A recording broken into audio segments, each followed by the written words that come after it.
Okay. I am Madeleine Brown. I met Lyndon Johnson in 1948 and had a 21-year relationship with him. I had a son by him, Stephen Brown, that passed away. It'll be 10 years this month. We had a beautiful relationship, and even today, as I talk about him, my toenails still turn up. Okay?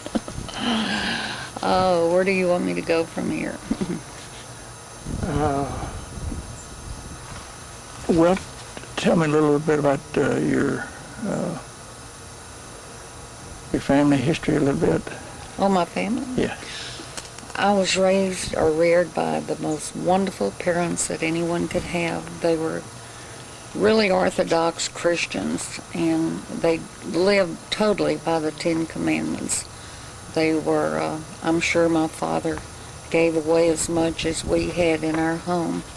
And even to this day, there's a mission that Mother Teresa established in, let's see, what year was it? And where our homeland. And I still support it. But where I grew up, and I've often said that this mission is just a living on of what my father, what he did in the old Trinity Heights area. Okay, now let's talk about the events surrounding John Kennedy's assassination. What do you know happened just prior to the assassination? Why don't we go back to 1960 Okay, at the Democrat convention in California. And this came back first-handed from John Currington, that was an aide to H.L. Hunt. When they met in California, Joe Kennedy, John Kennedy's father, and H.L. Hunt met 3 days prior to the election. They finally cut a deal, according to John Currington, and H.L. finally agreed that Lyndon would go in the second, or as a vice president. I know there's been lots of talk about this, but this came from the horse's mouth way back in 1960. And when H.L. came back to Dallas, I was walking up Irving Street, which I did almost daily with him, and he made the remark, "We may have lost a battle, but we're going to win a war." And then the day of the assassination, he said, "Well, we won the war." It was a total political thing, a political crime, and H.L. Hunt really controlled what actually happened to John Kennedy, he and Lyndon Johnson. Well, let's talk about the planning of the assassination before it happened. Didn't it go back about a year or so before? Oh, it started after the convention. H.L. Hunt didn't let it rest. They went to mapping a plan out of, or a plot, how to get rid of John Kennedy. They were just in total disgust with John Kennedy. Well, where did they meet to hold these discussions? H.L. Hunt had, of course, property everywhere, but they had this lodge up close to, it was outside of Dallas, and they would meet there, and he chose different people to do certain things for him. And I'm sure it went on about 2 years prior to the assassination of John Kennedy. About where was this lodge? The best I recall, it was north of Dallas, and it was on it's over by a creek. It was very scenic, and it was very secluded, and you really had to be invited there, because if you wouldn't know how to get there. Did you go out there with Hunt? I have been there, but it was for a social rather than any planning of the assassination. No, I know you were not invited in the planning, but I mean socially. Socially, yes. Okay. I'm sure I'm one of few people in Texas that was socialized with all the high rollers. And again, we called them the 8F group. It was fraternity among these people. Well, let's talk about the 8F group. What do you mean by 8F? What does that mean? It was, the best I recall, it was their room number at the Lamar Hotel in Houston. And they would meet there for various things, but mostly for gambling and cutting business deals. Who were the members of the 8F group? They had to be the Great White Fathers of Texas. Primarily it was your oil people, your high rollers. By name, who do you... Oh, there was George and Herman Brown were probably the biggest of all of them, and Hunt, Clint Murkison, Sid Richardson, again, all the big... The finance, I guess that's what I'm looking for. I mean, was Hoffheinz there? Judge Hoffheinz, yes, he was part of that group. John and Conley? Occasionally, John Conley. Occasionally, our FBI director, J. Edgar Hoover, would appear there. He hobnobbed with those people, and particularly Clint. That's an interesting subject. Tell me more about the relationship of J. Edgar Hoover and H.L. Hunt and Sid Richardson and Clint Murkison. What do you know about that? Well, the first time I met J. Edgar Hoover, I was at the Driscoll Hotel. I had met Lyndon probably 6 weeks or so before, and we were dancing there in the Driscoll, and I looked up and I saw J. Edgar Hoover and his companion, and Clint, let's see, Sid Richardson. Yes. Tolson? I beg your pardon? Was his name Tolson? Yeah. And I remembered from the 30s, the G-Men series. So I said to Lyndon, I said, isn't that the G-Man? That's what I called him, you know. Yeah. And he said, little girls shouldn't have such big eyes and no ears. And he said, you forget what you saw. But I met him that night. Yes. Were you around when J. Edgar Hoover was with Hunt or Richardson or Murchison or Well, Johnson? they were at the party the night before the assassination. All the high rollers in Texas was at Clint's the night before the assassination. Okay, let's talk about that meeting at Murchison's house. When did that happen? It was the night before the assassination on Thursday night. At November the 21st, 1963? Yes. Okay. About what time did it start? Well, I was called, told me that they were having a social, and of course I was ready to go to any social. I think I must have gotten there around 8, and the party was breaking up probably 10:30, 11 maybe. I guess it was 11. And we were all stunned when Lyndon came in. What time did he come in? It must have, well, he came from Houston. It must have been around 11 o'clock. The party was breaking up at that time. And it shocked everyone that he came in. Of course, I was thrilled to see him. Normally, I knew his agenda when he was in Texas. But that night, I did not know that he was coming. And they all went into this conference room. Who called a meeting? Clint did. Clint? Yeah. What did he say? He says, come on, boys, you know. I thought they were going in and gamble because they gamble, you know, so much. Okay. But the meeting didn't or Lyndon didn't stay that much in the meeting. And when he came out, I thought he was going to say something sweeter. First of all, what part of the house was the meeting in? It was in their conference room, and of course the home was huge. They had, the social was out, well, the best I recall, in the library area. Uh-huh. But he had a conference room? Oh, he had a conference room. They all did. Okay. Now let's talk about who you know were in that meeting. Well, in the private meeting. Yeah. One of my very best friends that dates way back to the 40s, George W. Owens.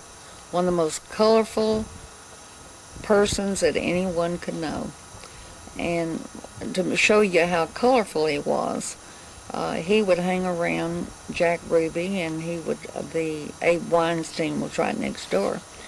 And George was courting Candy Bar, and I know the name Candy Bar rings a bell. Anyway, when she got, I guess you'd use the word busted, for marijuana. George was with her, and it caused a big, big scandal. But from there, he, of course, he played varsity basketball for SMU. And there we had Joe Campisi. These people is a real close-knitted group of people.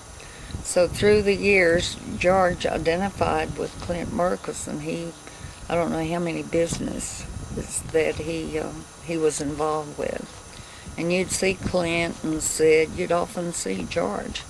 Well, what was George Owens' job with Clint? With Clint, it was various businesses that they were involved in. There was some building and some oil, but George had such a wonderful personality. I can envision how he got involved with Clint Murkison. Okay, now what was his involvement with that meeting that night? He was there socially, and of course Jack Ruby had brought one of the call girls to the meeting. I don't know. Who was she? The call girl? Yeah. I've been told her name was Shirley. I know her, but she doesn't want to talk about this. Okay. Well, now. I knew the girl. Yeah, but you'd said earlier something about George Owens had picked up somebody at the airport, or? Yeah, he did. On Thursday. Of course, Dallas didn't have the big metropolitan airport. Right. It was Love Field, very small. Right. So he went out to Love Field and he picked up John J. McCloy and Jagger Hoover.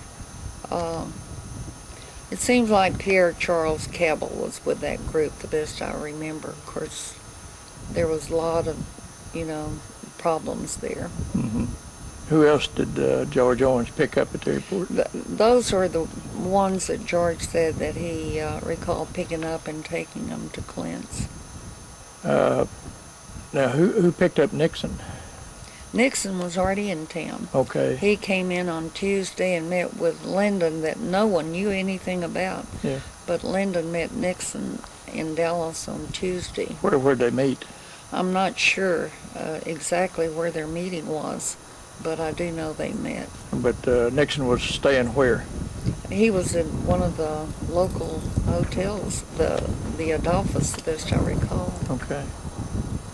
Well, did any of them spend the night there at Murkison's house? Well, I'm sure they did. They had the facilities to do so. Yeah.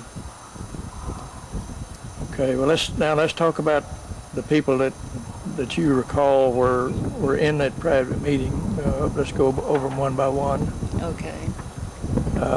Who do you recall were at this? Of course, the ones that I remember the most were Jagger Hoover, McCloy, Hunt, H.L. Hunt, John Currington, that was always with Hunt, was there, and George Brown and Rude.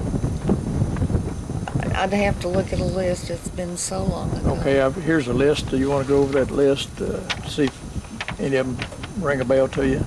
Well, let's see. I've already named Clint, Hunt, Lyndon came in, McCloy, Nixon, Amon Carter. Amon G. Carter, Jr.? Yeah, Amon used to say he wouldn't be caught alive or dead in Dallas, and yet his son died in Dallas, Texas. Well, let's go over the list, and then we'll talk about them one by one. Of course, George Brown, Earl Cabell, the mayor. I do not recall seeing R.L. Thornton, but he was usually there. B.R. Sheffield, John Conley was, where there was one of the Democrats, they usually were close by. Right. Joe Yarber.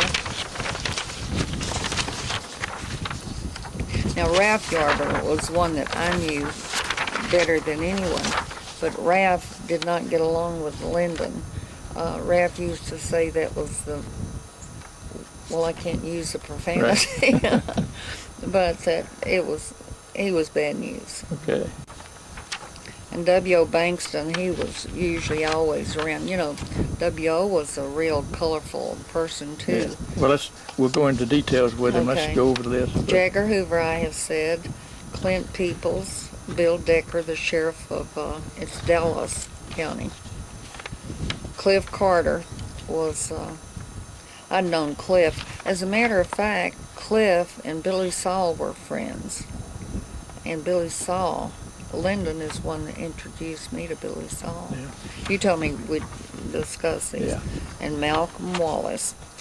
Malcolm E. Wallace. I've known him since prior to the problems in Austin.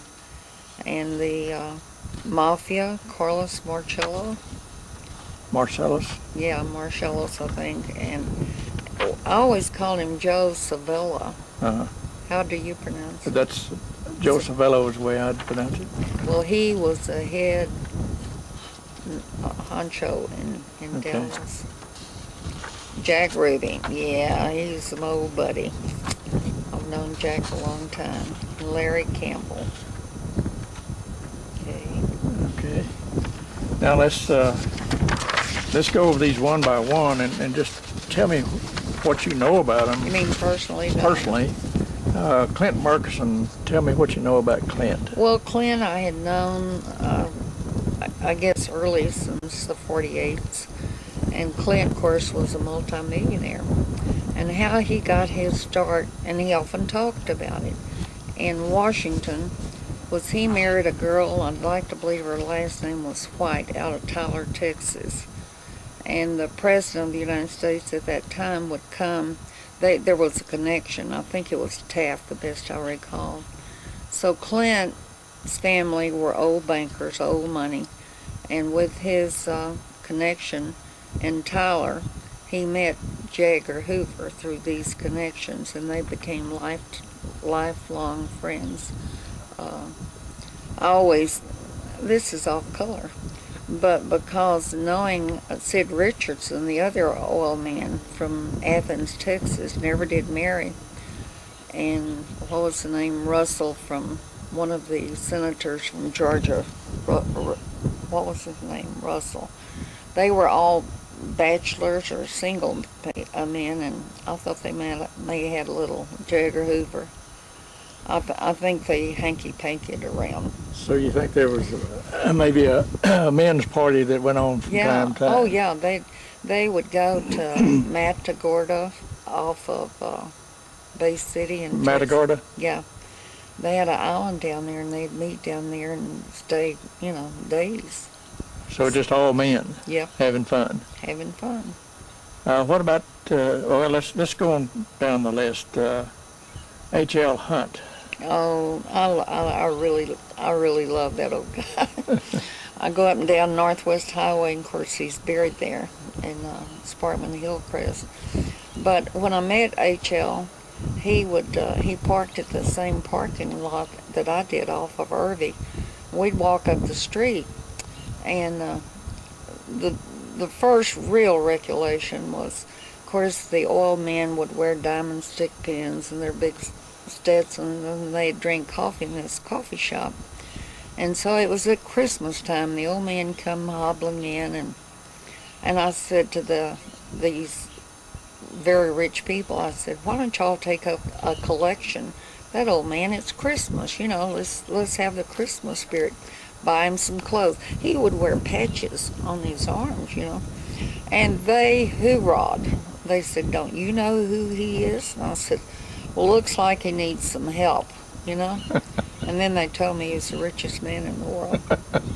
I've thought about it so often. Here he was, He'd carry a little brown paper bag, and I think, well, God, he's hungry, Yeah. You couldn't tell him by looking at him that he was very wealthy. No, never could.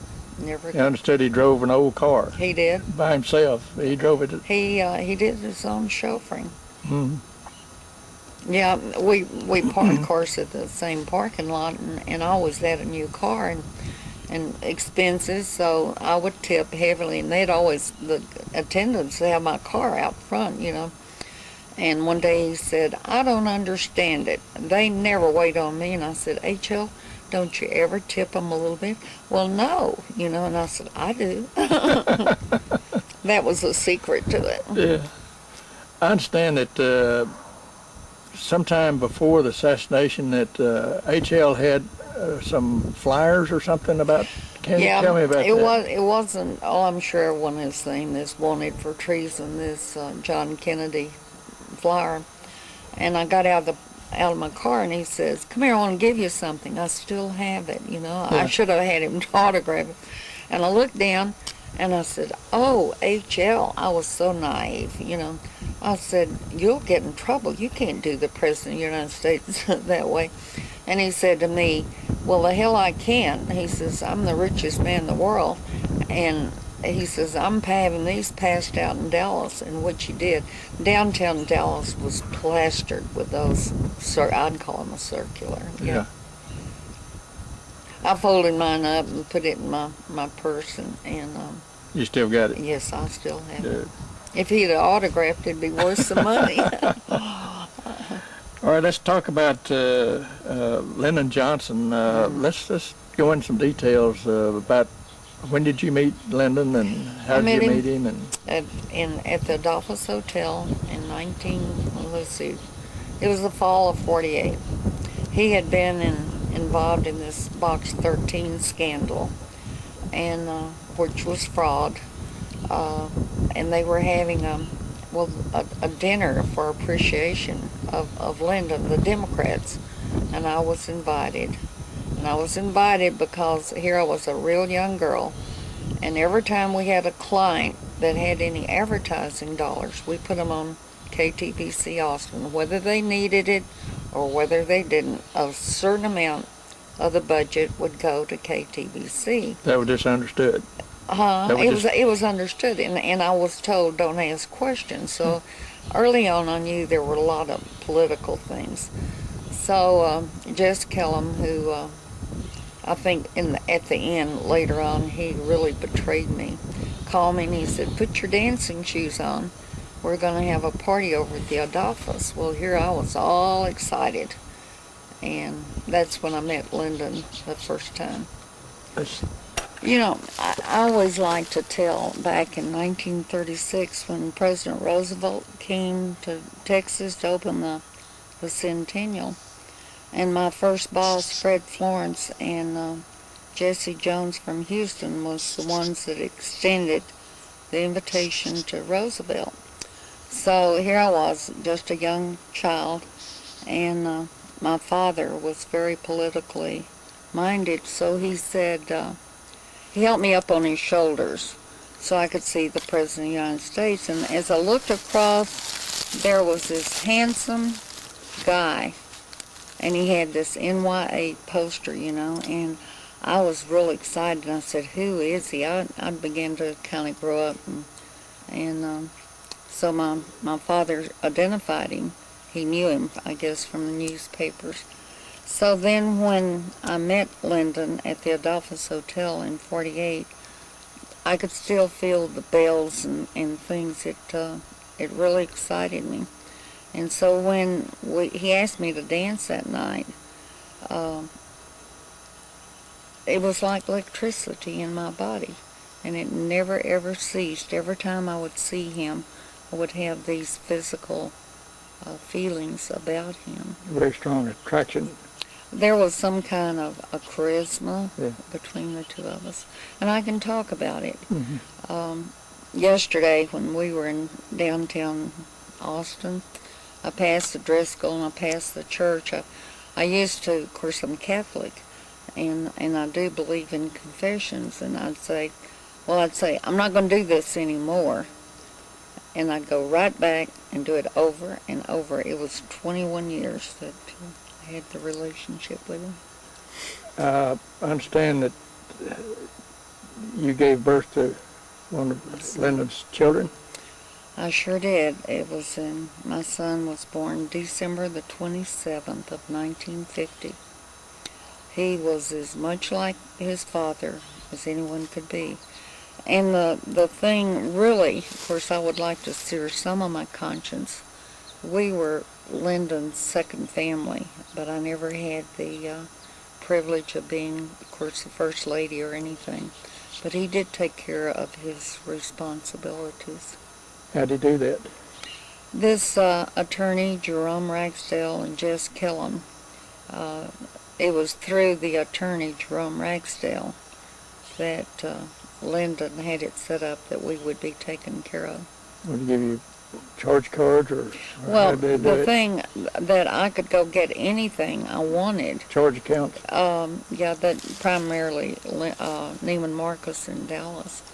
But all bills went to Jerome Ragsdale in the Mercantile Bank, the same building where Hunt. They were all housed together, and it was real exciting. I had perfume and flowers and clothes, new car. It was a very full life in that respect.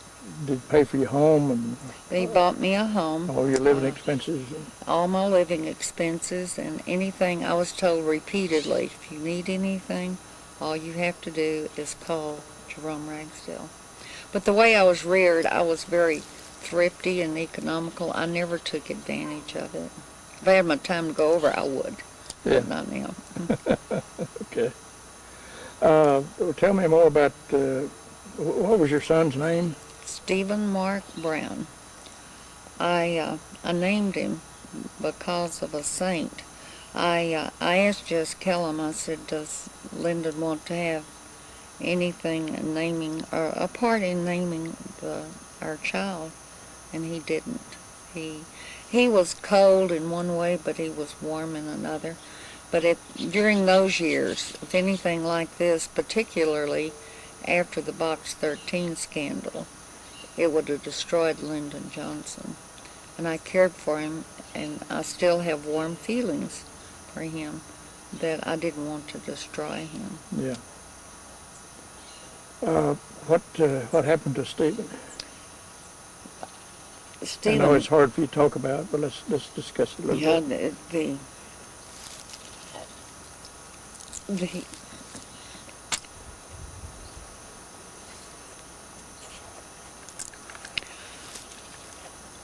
He passed. Okay, but where did your sons, you had two sons? I had two sons, Jimmy Glenn Brown, and his father, of course, died in a VA hospital. He was a World War II victim. He was your husband? Yes. I was legally married to him. Now, And where'd your two sons go to school? Texas A&M, both of them. Big Aggies. One of the best, the best school in the entire world. Yeah, I often, when Jimmy started at A&M, my friends had written this Texas Aggie joke, and so we'd gone to all of the parenting, where to go to college and everything. Of course, SMU was right in Dallas and Baylor, and so I told my son, I said, son, you've got to make up your mind where you're going to college. And he said, well, I'm going to A&M. I said, A&M? Of course, all these jokes were fun. I said, are you sure? And he said, yes, Mother. So we drove down to A&M to check everything out. So when I came back, I told my office, I said, Jimmy's going to A&M. Well, you talk about being hoorah'd, oh, he's going to be an Aggie, Every once in a while I run into these people, and they still, mention that. Yeah. Of course, when Stephen got ready to go to college, well, because his brother was an Aggie, then, of course, he, wanted to be an Aggie. Yeah. We had a great time in those years. Yeah. He was military in those years. Right. Now, what you'd mentioned in the past about a lawsuit that Stephen filed a lawsuit after he found out for sure. Well, I've had heart trouble, and I thought I was going to die. And I thought, well, it would be totally unfair to him not to know who he is and where he came from. Yeah, when did you tell Stephen that Lyndon was his father? Well, he was quite young that he actually knew that he was his father. But this attorney, Jerome Ragsdale, would always sit in for everything, and people automatically thought Jerome Ragsdale was the father. Yeah. But after Stephen filed his lawsuit, that's when our world turned upside down. Of course, he was an attorney. And he said to me, he said, Mother, I'm entitled to that part of that estate. Yeah, whose estate? Lyndon's estate. When Lyndon passed away? And he said, I'm going for it. And I said, oh, son, I know the political setup in Texas. I said, don't open a can of worms. And here he was. I mean, he was a spitting image of Lyndon. He said, well, when I walk in that courtroom, I asked him not to file it in Dallas County because of the political things. He said, I'll automatically win my lawsuit. I said, don't count on it, you know. But he filed, and it was really with regret, even to this day, that he filed that lawsuit. What were the provisions of the court at that time? Well, our money stopped in 75. Lyndon, I think, died in 73. And Jess told the attorney that he was putting everything on hold because of problems in the probate or settling the estate. But I can look back now. I think the two men, Jerome Ragsdale and Jess Kellum, they feel their pockets full. Yeah. Well, now, Stephen was supposed to appear in court. Why did he not appear in court? Let's go into that a little bit. You know, I have a letter from Martin Frost and Phil Graham. It was real strange. Stephen had served his time in the U.S. Navy, and after he filed his lawsuit, the Navy suddenly decided that he was a deserter. And even though he had an honorable discharge. He had an honorable discharge. So they arrested Stephen. It was close to Christmas time, and I was horrified. Stephen had already had cancer and was taking treatment. So to show you how they are, the military and all the mess, they picked him up. They first took him to Corpus, and if I had my time to go over, I would have sued. I would have made a big national mess out of it. Here he was. They knew he was sick. They handcuffed him, put him in a van, and drove him to Corpus. Well, from Dallas to Corpus is not a short trip. So when Steve got there, of course, I was already on the phone talking to people. They said his feet was swollen so bad they had to put him in a wheelchair. Well, when I got a hold of, the best I remember, it was Admiral Taylor. I said, you people have made a mistake. Well, what they did, he told me that they'd let him come home, but they didn't. They put him in an ambulance and took him to Brooks General Hospital in San Antonio, who has all of Lyndon's medical records. So when I found out that they had taken him there, I caught a plane and flew to San Antonio to see my son, whereas he came up missing. He was gone about 2 months. No one had given me an answer, but... so you couldn't find him? I couldn't find him, but Stephen told, after we did find him, that they took the bone marrow, they did all kinds of testing to him. But the lawsuit was scheduled to come up into court, and it was very convenient that Stephen wasn't around, and at that time, they would not have postponed anything because of the political thing, the lawsuit. So they're in Dallas County. They marked the case, failed to appear in court, dismissed. And after that, I had a friend in Washington. He's a well-known detective. They located Steve, and he's often told me, you do not know, and I don't, how we got him back to Dallas. But Stephen, of course, ultimately passed away. Yeah. Now how much was Stephen suing? $10 million. $10 million. Or $10.5 million. I don't know how he came to arrive at that figure, but it was $10.5 million. And so the purpose of them saying he was a deserter was for what reason? Well, it was a way to get him where he couldn't appear in court, and then they could throw the case out. Throw the case out. Okay, let's go on to a fellow named John J. McCloy. What do you know about John J. McCloy? Oh, well, John has a colorful history too. You know, Chase Manhattan Bank, but he put all the finance together for Clint Murchison, and what was it? After World War II, they sent John J. McCloy to Germany to I guess, ruled Germany for whatever they did over there. I believe it's called Chancellor of Germany, Yeah, or yeah. something like that. And when he came back, of course, he picked up his role and with the oil people and went from there. Into the Chase Manhattan Bank. Yeah. What was his tie to Hunt and Richardson and Murchison? Well, he would put the finance plans together for the oil deals, as best I remember. Did you ever meet John J. McCoy personally? I did. I met most of these people off and on at these socials and things. But he was at Clint's house the night before the assassination. Okay. How about Richard Nixon? He was there, and what do you know about Richard Nixon? Well, you know, Clint Murchison, and I think I have a copy of that letter in my book, or if not, I have one, that Clint told Lyndon if he could get the support of, who was it, Senator Nolan and Richard Nixon, he could control America. And I've often wondered how the power did Richard Nixon, did it come from Eisenhower or was it from some other source? But, yeah. So Richard was there at that meeting? Yeah.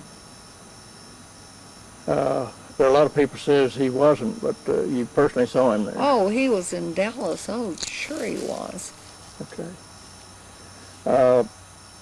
And you mentioned that Amon G. Carter Jr. was there. What do you know about Amon G. Carter Jr.? Amon Carter, of course, was the political fellow from Fort Worth. He owned Fort Worth Star-Telegram, I think it was. Again, he was part of that 8F group, you know, finance, money, control in Texas. Of course, he got his power from his father. Probably. Amon G. Carter Sr., who had made all of the money, and he inherited that. And Sid Richardson, you know, Sid was out of Fort Worth, too. Yeah. Tell me what you know about, you say George Brown was there. What do you know about George Brown? Well, I knew the Brown and Root people. I knew them quite well. And, of course, in the 30s, the Root died somewhere along in there. So it became George, or the Brown and Root Company. And they ended up with all the big military contracts and things. And that was because they hobnobbed with Lyndon Johnson. So Lyndon made sure that Brown and Root got military contracts and government contracts, and what was Lyndon's part of it? Well, he got kickbacks. He had money, you know. Yeah. That's why the Vietnam situation went on as long as because of the money involved. So it was advantageous for that Vietnam War to last a long time because Brown, Root, and all the others made money off it, and Johnson got his share of it. Sure did. Okay.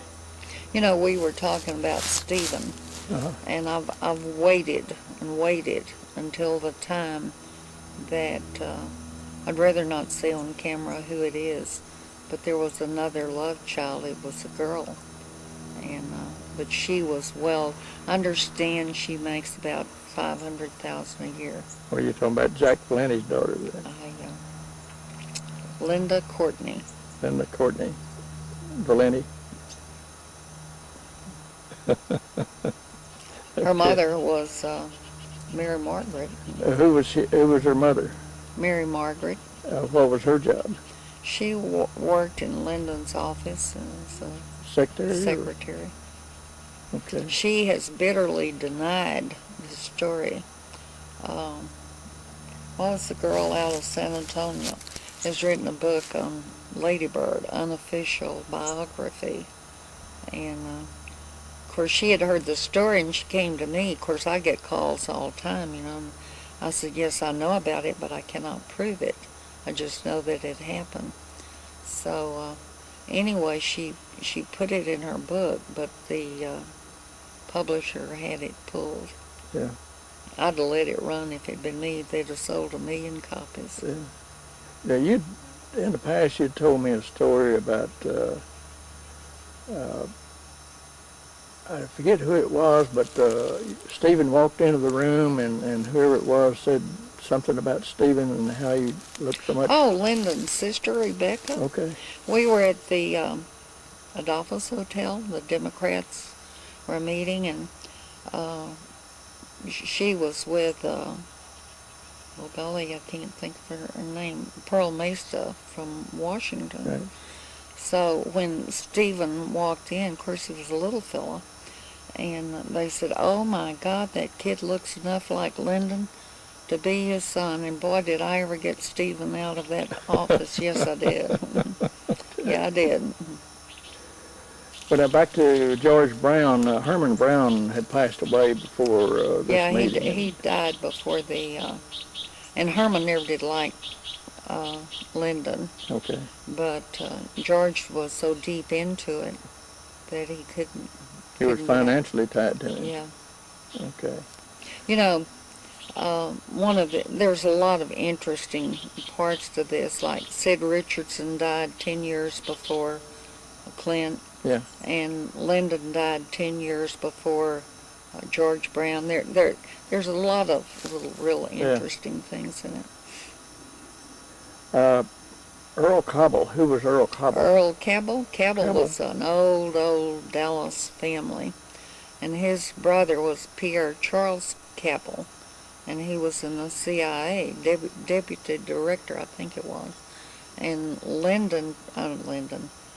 John Kennedy fired him over that Cuba, the Bay of Pigs. And Allen W. Dulles, too, I think, was involved in that.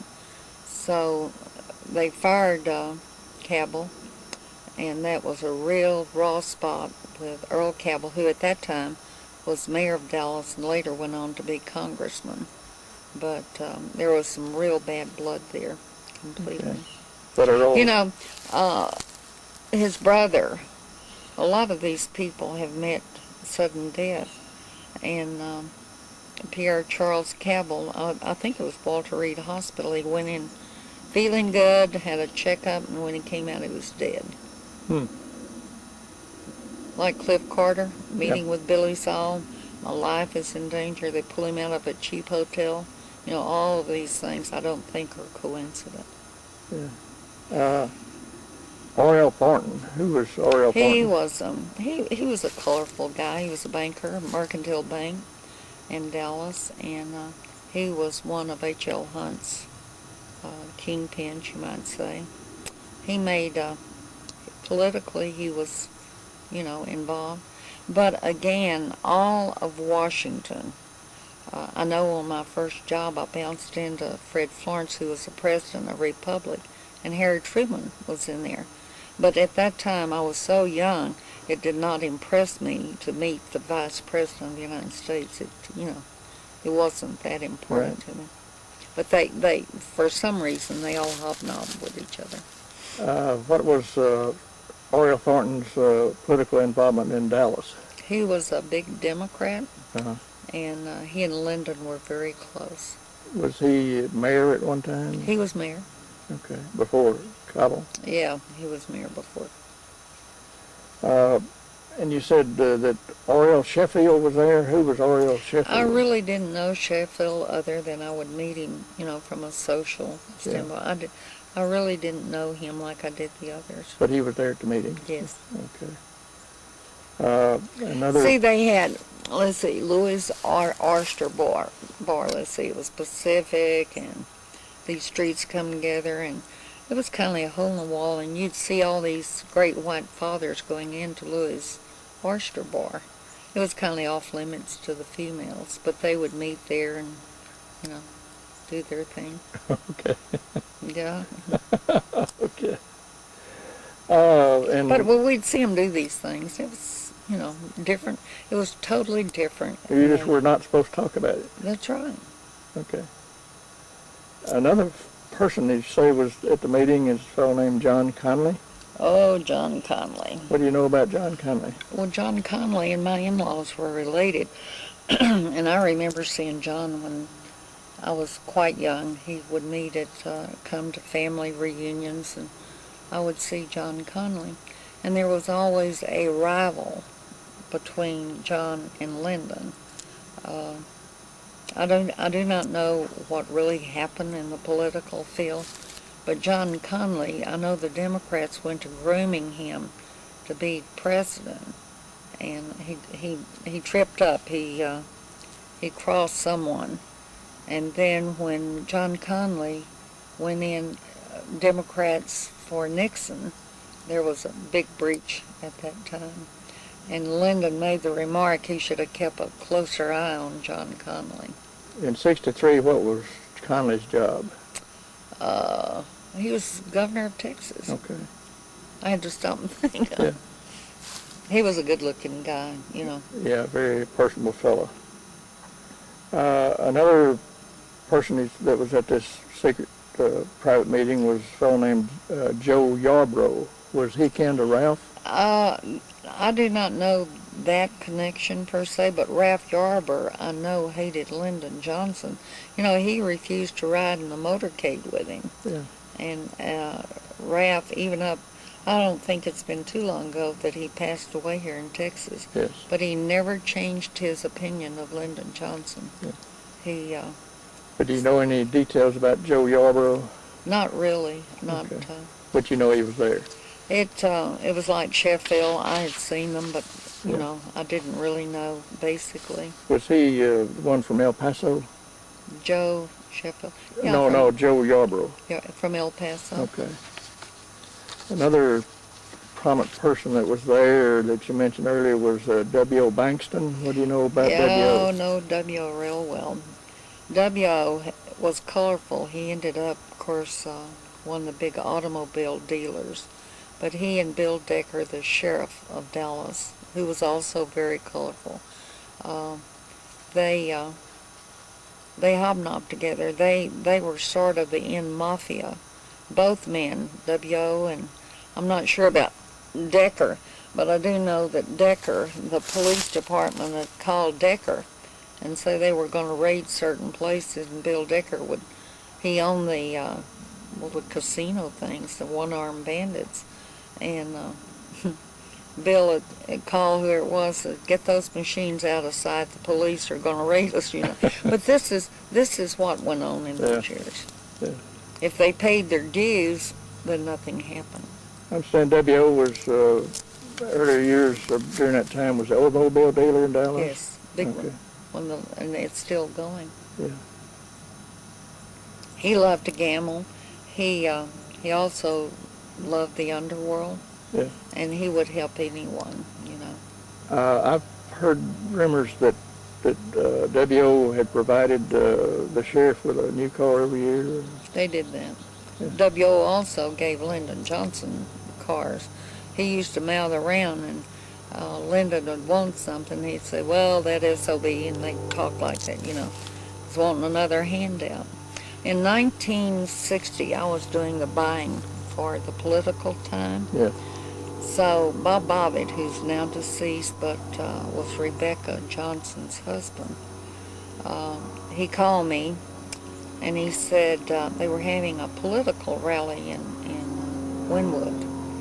And he said, Madeleine, I want you to call these people, and I want these gifts, automobile, TVs, fur coats. And I looked at this list and I said, Bob, these people may not give these big items. He said, I didn't ask you would they get them. I told you to call them and they'll be there. And do you know that everyone, he said, identify myself, which I did, and that they wanted this gift delivered to the Dolphus Hotel. And every one of those gifts, no questions asked, was delivered. And they were big items. I'm talking about nice. But I never did see anything distributed. Yeah. Okay, another very prominent person that you say was there is J. Edgar Hoover. Tell me more about what you know about J. Edgar. J. Edgar, I met him in '48. But when growing up, the G-Man series was there, and I was dancing with Lyndon at the Driscoll Hotel. And I looked over, and Clint Murkison, I knew him, and J. Edgar Hoover, and Clyde Tolson, and Sid Richard. And so I said to Lyndon, isn't that guy from the G-Man series, and at that time he told me I couldn't see her and I couldn't hear anything. Yeah. Yeah. I met him from time to time. He'd fly into Dallas. He was always a guest of Clint Murkison. They were very close. And La Jolla, California, they'd fly out there and go to horse races. And who was the manager, operator, or the owner of that? the La Jolla Hotel? No, the racetrack. Well, Clinton said Richardson owned it. Okay. I think it was 36. Governor Allred closed the horse races in Texas. So they didn't do anything, but they went out to California and bought them, and all the revenue went to California. You had mentioned earlier that someone associated either with the hotel or the racetrack was there at this meeting. Do you remember his name? At the night before the... Yes. No, but I knew the guy. I can't think of his name right now. But I went up to Portland, Maine to meet him. He passed away. He had a lot of information. He had a lot of receipts who the people went to La Jolla, like Clint. But my name never did appear because I was who I was, right. you know. So...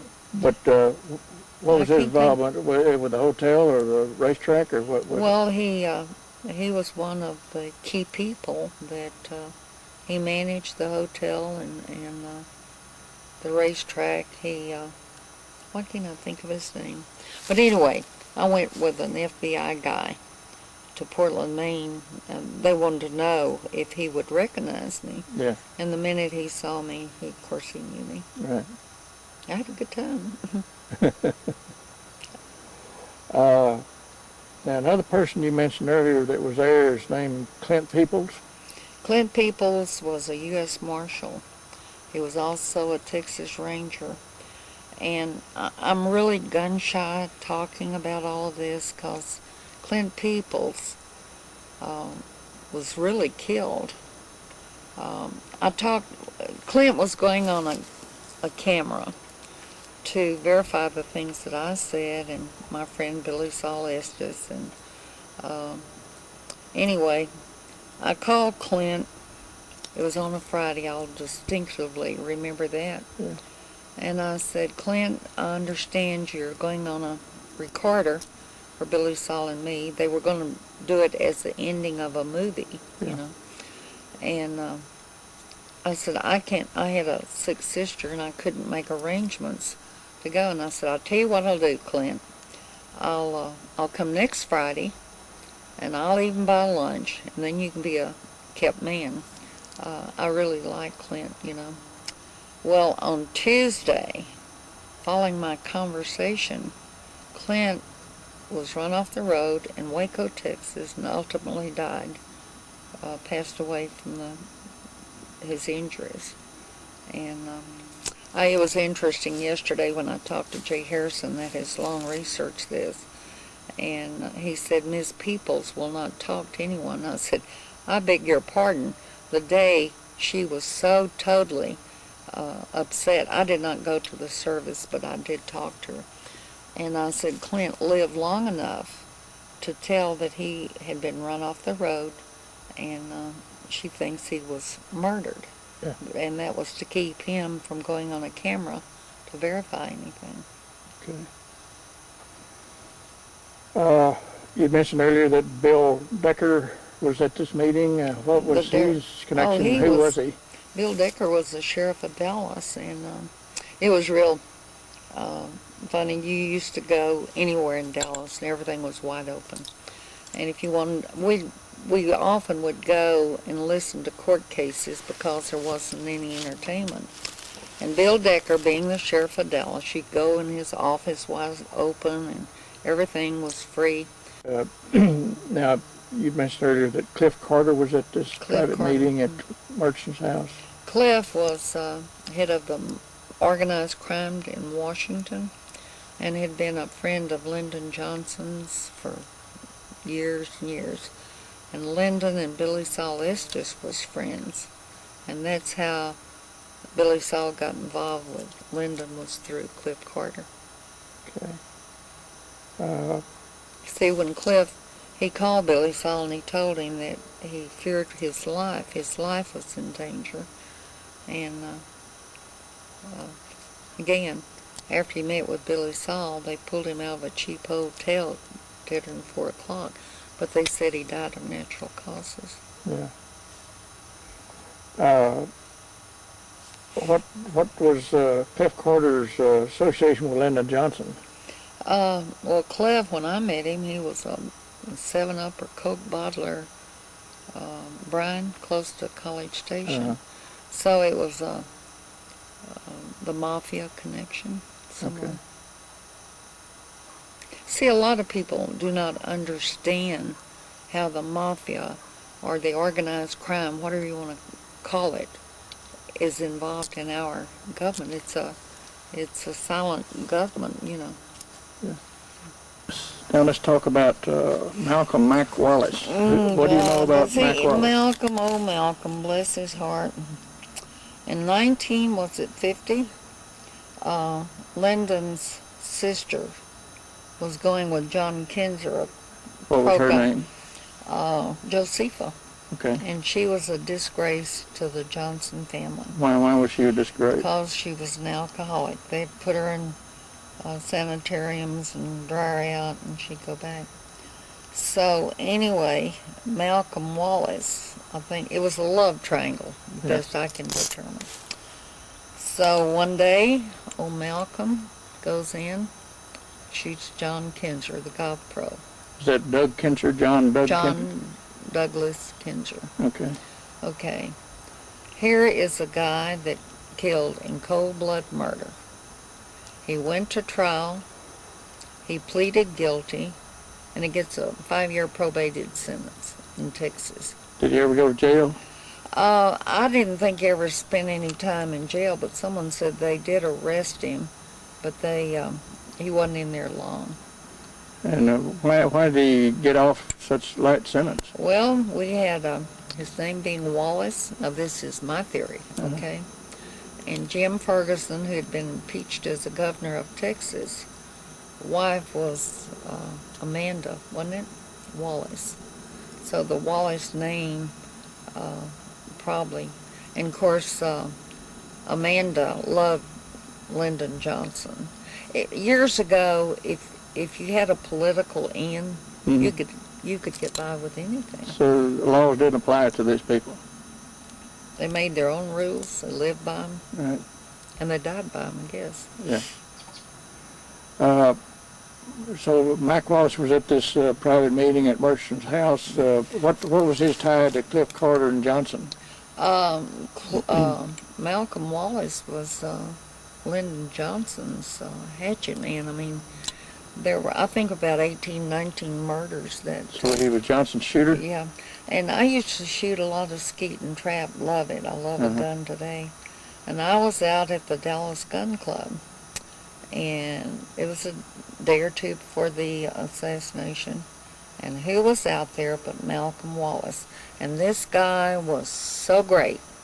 If he pulled a trigger, he hit his target. I've watched him hour on end. And he loved 22s. So he was a very accurate shooter. Oh, he was the marksman. best. He was a good marksman. He didn't miss. Mm-hmm. You know, he was found dead in Marshall, Texas. Was it Marshall? No. One of these Texas, Pittsburgh maybe, Texas. And I understand that it was a one-car accident? It was a one-car accident. Again, someone said he had been killed first and then placed in this car. I know the car was picked up and all evidence was removed. I think it was Pittsburgh that they found him dead. Okay. Now another very prominent person that was at this meeting was a fellow named Carlos Marcello. Who was Carlos? He was the big mafia guy out of New Orleans. What do you know about Carlos? Other than he was head honcho. But see, going way back when, what year was it of governor? I can't remember now.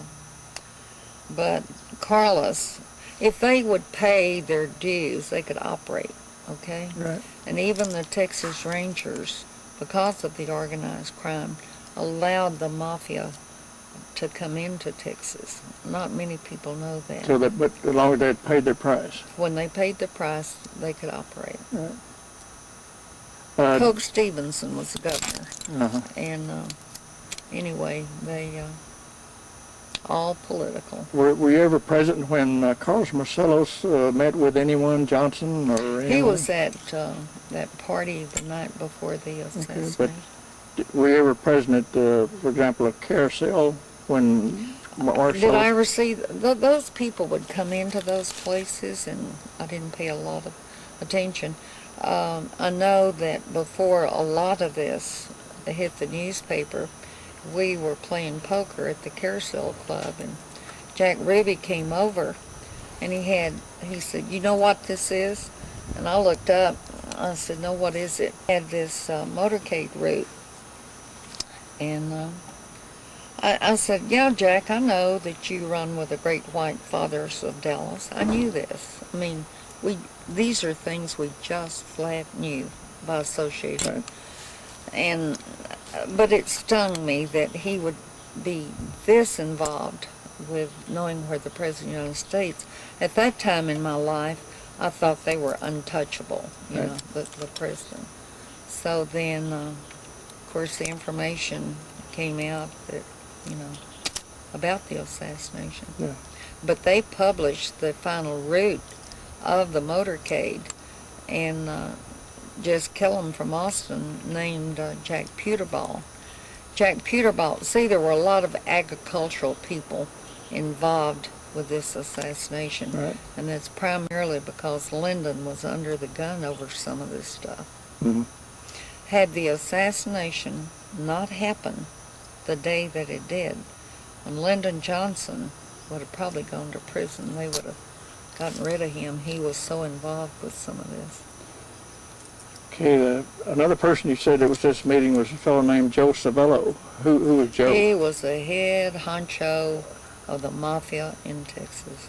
A real nice person. If you met him, you could never associate him with anything bad. A real nice guy. Were you ever present when he had meetings with Johnson or anyone else? He was socially, I don't know what kind of private meetings they had, but socially these people would all meet. Yeah. Next person you said was there was a fellow named Jack Ruby. What do you know about Jack Ruby? Well, Jack Ruby was the end guy in Dallas, Texas. He knew everything that was going on. If you wanted to gamble, you could call Jack Ruby, and Ruby would fix it where you wouldn't be raided in those days. If you wanted a contract out on anyone, you could get anyone whipped for $10, $15, killed for $25. I mean, we had contracts. Now, not a lot of people know about this, but that was going on in Dallas, Texas. You could call Jack and have anything you wanted. Prostitution, killing, whatever. He was the head guy. See, when our Henry Wade, that I have known well since he went in the office, the day of the assassination, they were talking about the cheap nightclub Jack Ruby, and he didn't know him. That was a bald-faced lie, because Jack Ruby was in that courthouse almost daily because he brought in drugs, liquor, he violated every kind of law, and he could get by with it. They didn't do anything to him.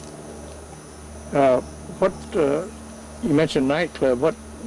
Carousel. The Carousel Well, he Club? had an interest in some others around, but we would go to the Carousel because of the convenience of it. What was Jack's real name?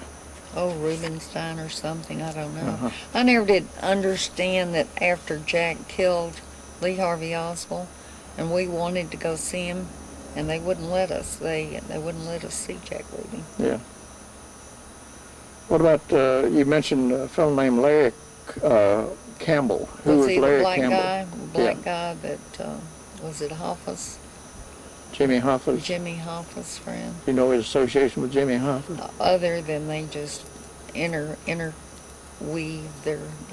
Why do you think Larry Campbell was at this meeting? Well, he probably took or played a part that no one knew anything about, and he himself may not have known what part he was playing. Okay. But he represented Jimmy Hoffa at this meeting. Yes. Okay, let's then talk about the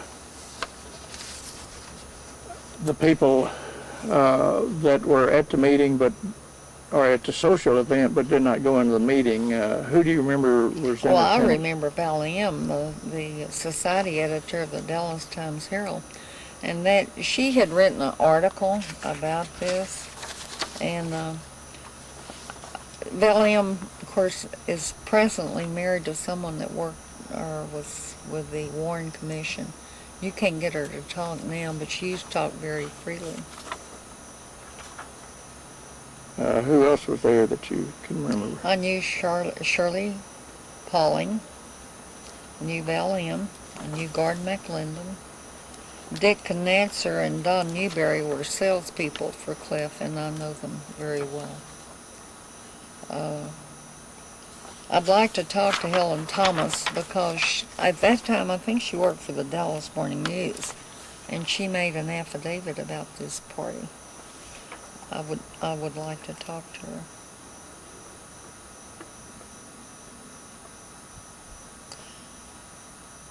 Who else was there that you...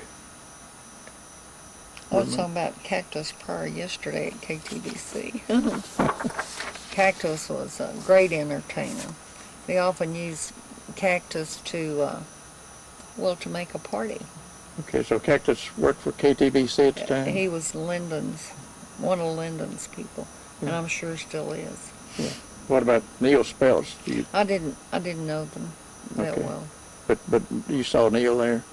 All the press people were always. That's why I was invited, because to make a party. Yeah. You know. Do you remember Dave Blair? No. Is that name? How about Ted Powers? Is that name familiar? Not really. Okay. Gordon McLendon at that time, what was Gordon, of course, he was a Scotchman. The media, I don't know how many radio stations he ended up with, but anyway, he was part of the great white fathers of... What was his radio station there? KLIF. KLIF, okay. Let's see, KILT in Houston, and he had a number of stations. Okay. Now let's talk... He killed himself, the best I remember. Okay. You know, a lot of these people, they would either, like Clint Murchison's secretary, killed herself not too long after the assassination. Mm-hmm.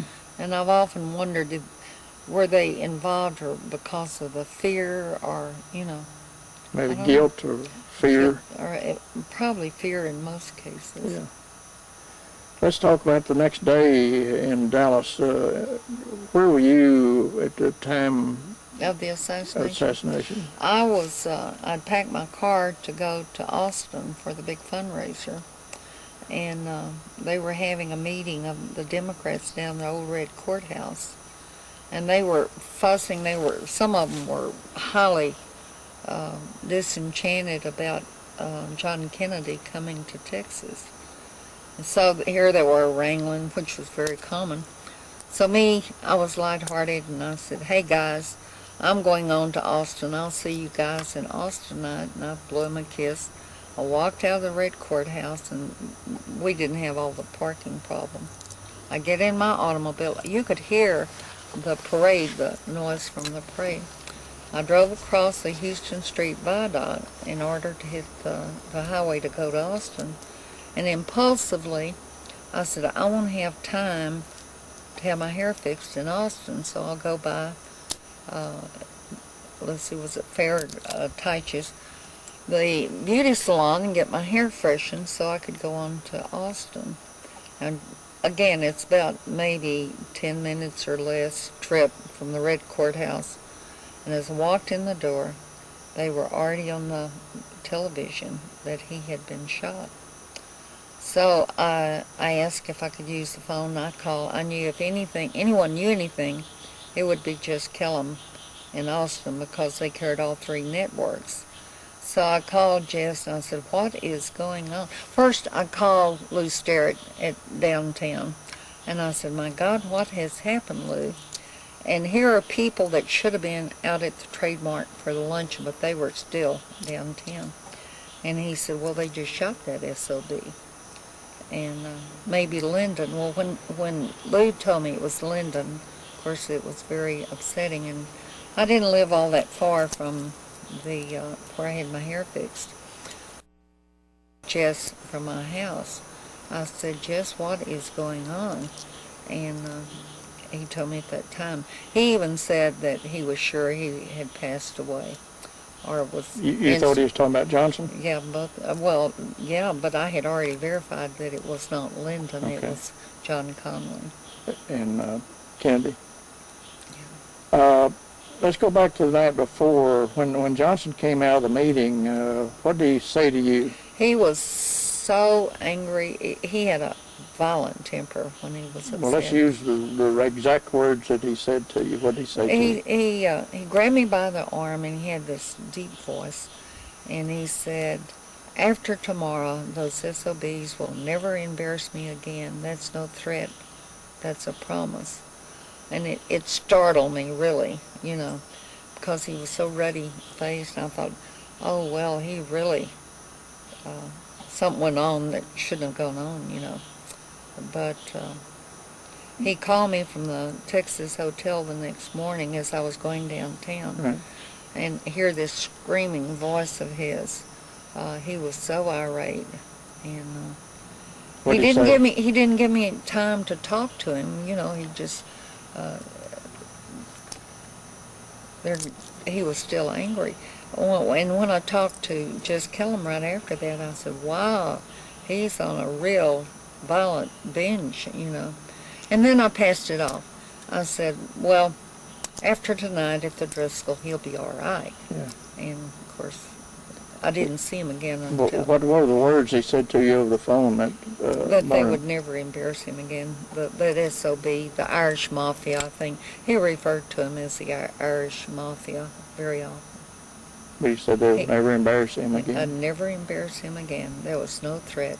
That was a promise. And there were violent feelings that have never been told that was between those two people. There was a picture in the Associated Press that showed Ralph Yarbrough, John Conley, Lyndon Johnson standing behind Kennedy at the Texas hotel. Right. And yeah. If you look at the look on Johnson's face, what's your impression? His face is snarling. Yeah. And John Conley is so worried or concerned. And after Air Force One got to Love Field, you see John Conley coming down. Everyone was full of glee, and John Conley has this faraway look. Okay. Anything else you'd like to discuss about? Other than it was a political crime. Yeah. For political power. And may their souls rest in peace. Now, there's been some comments about Kennedy should have known better to come to Texas, and that one of the reasons that they may have wanted to kill him in Texas because Johnson had everything sold up in Texas. Any truth to that? Well, Lyndon had control. Do you know that Jake Pickle, do you know Jake? Yes, I know Jake. That he and John Conley went into every county in Texas and established a Democrat power base. Right. I haven't seen Jake in a long time, but he had total control of the press in Texas, maybe outside. I only know about, about Texas. You're talking about Johnson now? Yeah, he did. But the plans, again, to get rid of Kennedy started in 1960, rather than, they were not just popped up. And people must remember that if the assassination had not happened that day, Lyndon Johnson would have been in bad power problems. when he got to Washington, you know what? Of course, we didn't have the communications in those days. The first thing that Lyndon did, he went to find out what the House and Ways Committee, what they did that day. Yeah. That was his first step. Hmm. He was concerned. So he knew that they were fixing to indict him. Oh, sure. And That's so, what happened to Jenkins, the fellow that had worked so faithfully with him. Yeah. He was going to testify against Lyndon. So what they do, they set him up as a homosexual, and they destroyed him, basically. Well, there's another fellow that we can talk about. He had something to do with the agriculture department and lived in Hearn. The only thing I know that you said that we didn't want to talk about Billy Saul, okay. But the agricultural people were very involved in swindling money, all of this stuff.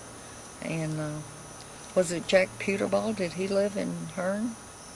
There was a fellow named Orville Freeman? No, he was in Amarillo. Marshall. Oh, Marshall.